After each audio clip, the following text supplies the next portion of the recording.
안녕하십니까. 여론고수 시즌2 배추도사 배종찬입니다. 여러분들 함께 방송을 했던 조선일보 전 기자 홍영림 기자의 권치가 어떻게 된지는 다들 아시겠죠. 하여튼 격려해 주시고 응원해 주시고요. 자, 시즌2는 배종찬 배추도사 저와 함께 합니다. 짧고 명쾌하게 여론 데이터의 핵심만을 짚어드리는 대한민국 최고의 명품 TV로 또 유튜브로 만들어 가겠습니다. 자, 한동훈 비대위원장, 이재명 대표 피섭으로 활동이 조금 주춤해지는 것은 또 불가피해 보입니다. 왜냐하면 경호를 또 할 수밖에 없는 것이고, 그런데도 불구하고 한동훈 비대위원장의 존재감이 줄어들고 있냐? 절대 그렇지가 않다는 거예요. 그러니까 이재명 대표 피섭이 돼서 이게 그동안 윤석열 정부가 이재명 대표 검찰 수사로 압박을 가했고, 그래서 이 분노가 피섭으로 이어졌고, 한동훈 비대위원장도 유탄을 맞아서 휘청휘청할 것이다. 데이터상으로 보나 또는 한동훈 비대위원장의 현재 행보로 보나 어린 반푼어치도 없는 이야기죠. 없는 분석이죠. 오히려 더 한동훈 비대위원장의 활동 반경은 넓어지고 있다. 왜냐하면 첫 번째로는 일단 그동안에는 윤석열 대통령 또 관계로, 아바타로, 또 대리인으로 한동훈 비대위원장을 많이 봤는지 모르겠지만 본격적인 활동을 하고 난 이후에는 한동훈 비대위원장의 발언이나 이런 부분을 데이터상으로 보더라도 한 비대위원장에 초점을 맞춰서 평가를 한다는 겁니다. 한동훈 비대위원장이 내놓는 발언, 한 비대위원장이 이재명 대표 피섭에 대해서도 있어서는 안 되는 일이다. 병문안이 가능한 가장 빠른 날짜에 가서 병문안을 하겠다. 그리고 김대중 대통령 행사에도 누구보다도 적극적으로 참석을 해서 또 발언까지 내놓았죠. 그런 것을 본다면은 절대 주저주저함이 없는 겁니다. 자, 어느 누구든 만날 수가 있다. 실제로 한동훈 비대위원장이 신년 인사, 각 도당이죠. 자, 충북도당 청주 행사에 참석해서는 어떤 이야기를 했습니까? 왼쪽이든 오른쪽이든 민생을 위한 거라면 뭐든지 흡수할 수 있다. 자, 한동훈 비대위원장이 그 점만은 분명히 했습니다. 본인은 보수 우파다. 하지만 그럼에도 불구하고 국민의 민생을 위해서 보수 우파라도 왼쪽에 좋은 게 있다. 그걸 왜 받아들이지 못하겠느냐. 이런 이야기를 합니다. 또 대전을 방문해서 더 적극적으로 앞으로는 이 정치권에서 혐오반을 쏟아내는 사람 응징할 것이다.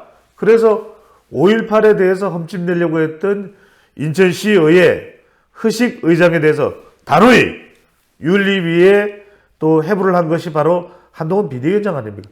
확연히 달라진, 이전에 국민의힘 모습과는 달라진 행보를 하고 있는 것이 바로 한동훈 비대위원장입니다.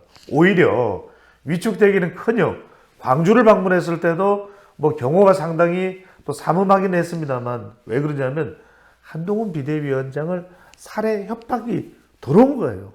그럼에도 불구하고 한 비대위원장 개의치 않고 그런 겁니까? 저는 갑니다. 이렇게 가서 광주에서 광주 시민들의 그 마음을 녹여줬어요. 자신도 5.18 정신이 헌법 전문에 등재되는 것에 대해서, 올라가는 것에 대해서 그 누구보다도 적극적이다 라는 이야기를 합니다. 또 하나는 뭐냐면, 아무리 보수정당이라도 그럼 호남은 보수적인 사람이 없습니까? 호남도 보수 정치를 하는 사람이 대표해야 될 그런 곳은 없냐는 거죠. 바로 있는 겁니다. 그래서 한동훈 비대위원장은 앞으로 이 국민의힘에서도 당선자를 내겠다. 국민의힘에서도 호남의 국회의원을 내겠다. 지금 당장은 아닐지 몰라도 반드시 그런 정당이 되도록 만들어내겠다. 참 대단한 겁니다. 이번 2024년 총선에서는 호남의 국민의힘 지역구 당선자가 안 나올 수도 있어요. 하지만 2028년에 10명, 전남북 광주까지 포함해서 10명 정도의 당선자를 낸다면, 그걸 목표로 한다면 얼마나 또 광주 민심도 달라지겠어요. 그걸 계속해서 이야기하면서 한동훈 비대위원장의 존재감이 계속 커지고 있는 겁니다. 그리고 또 하나는 이 민경우 전 비대위원의 노인 비하 발언에서 바로 대한노인회의 김호일 회장에게 전화를 합니다. 여보세요? 회장님. 누구세요? 한동훈 한 비대위원장이 나한테 왜 전화를 한 거예요?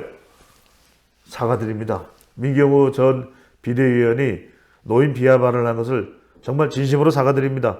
아니, 한 비대위원장. 아니, 내가 지금 해외에 나와 있는데 국내 들어가서 만납시다. 들어오자마자 한 비대위원장은 바로 가서 직접 사과를 합니다. 그날 한국노인회에 여러 명의 위원들이 와 있는데도 한 명 한 명 손을 잡고 죄송합니다. 제가 대신 사과드립니다. 이렇게 이야기를 했어요. 그런 부분에 대해서 김호일 노인 회장도 경남 마산이죠. 제가 마산입니다.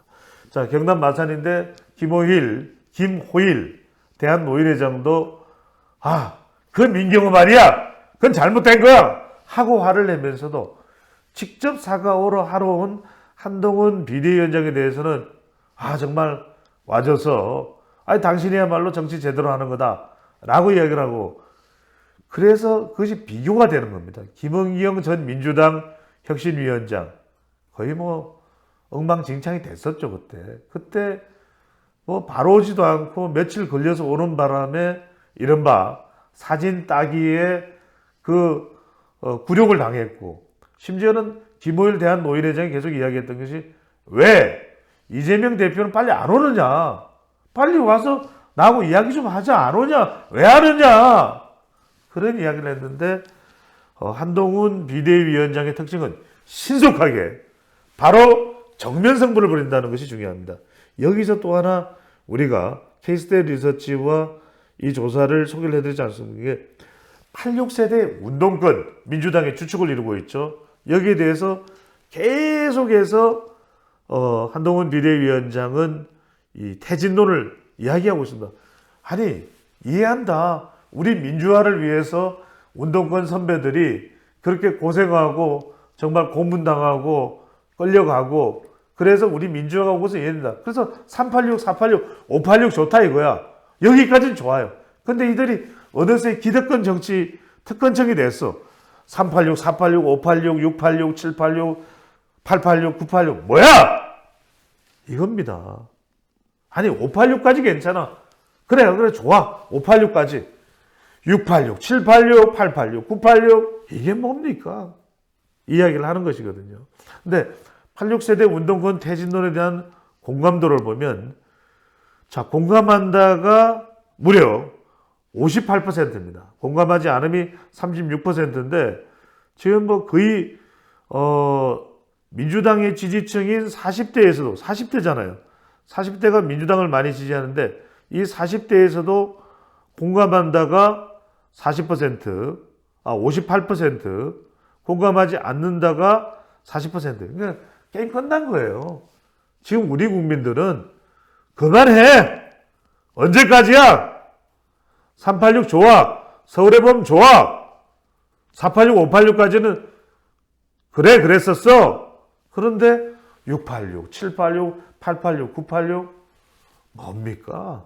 국민들의 분노가 여기에 이제 치솟아 올라오는 겁니다. 지금 지역적으로 보더라도 서울, 경기, 인천 얼마나 중요합니까? 서울, 인천, 경기에서는 퇴진하라는 게 압도적이에요. 운동권. 그러니까 한동훈 비대위원장의 이런 주장이 이재명 대표 피습으로 사라지거나 희석되느냐? 절대 그렇지가 않죠. 아니 피습은 피습이고, 피습된 것은 일어나서는 안 되는 것이고, 그런 테러를 강한 김모 씨는 엄벌100개에 처해져야 되는 것은 분명하죠. 그런 일이 있어서는 안 되고, 이재명 대표가 빨리 케어를 해야 돼요. 그것과 이재명 대표 피습을 당했다고 해서 한동훈 비대위원장의 이런 주장이 위축되거나 사라지지는 않는다는 겁니다. 자칫 오해를 해서는 안 됩니다. 자, 이재명 대표가 피습당했으니까 동정저론으로 한동훈 대 이재명 이 프레임 자체가 사라질 것이다. 천만의 말씀. 더 세져요. 한동훈 비대위원장의 활동 행보는 더 광폭적으로 광폭 행보가 이루어질 수밖에 없다. 그 다음에 이낙연 전 대표와 또 원칙과 상식의 비명계 의원들의 반발은 더 격렬해지면 앞으로 격렬해졌지 줄어들 이유가 없어요. 그렇죠? 그리고 지금 서울대 병원에서도 생명에는 전혀 지장이 없다. 의식이 회복됐다. 이렇게 이야기를 하고 있습니다. 김부겸 전 총리가 병문안을 갔지만 병문안을 받아들이지 않아서 되돌아왔지만 한동훈 비대위원장도 계속 이야기해서 병문안 가겠다. 병문안 가능할 때 이야기를 해달라. 그러니까 지금 민주당이 이전에 단식할 때처럼 왜 국민의힘 사람들은 관심을 안 기울이냐 이야기를 할 수도 없는 거예요. 한동훈 비대위원장이 절대로 이 이재명 대표 피섭에 대해서 국민의힘이 조롱하거나 놀리는 식의 그런 발언을 해서는 안 된다는 점도 분명히 하고 있습니다. 거듭 강조드리면 이재명 대표의 피섭으로 총선 국면이 바뀐다, 달라진다? 그렇지가 않다는 겁니다. 그대로 오히려 이 대표의 리스크는 더 커지고 이낙연 전 대표의 반발은 더 격렬하게 전개되고 한동훈 비대위원장의 행보는 더 강폭 행보가 될 것으로 전망됩니다. 배추도사 배종찬이었습니다.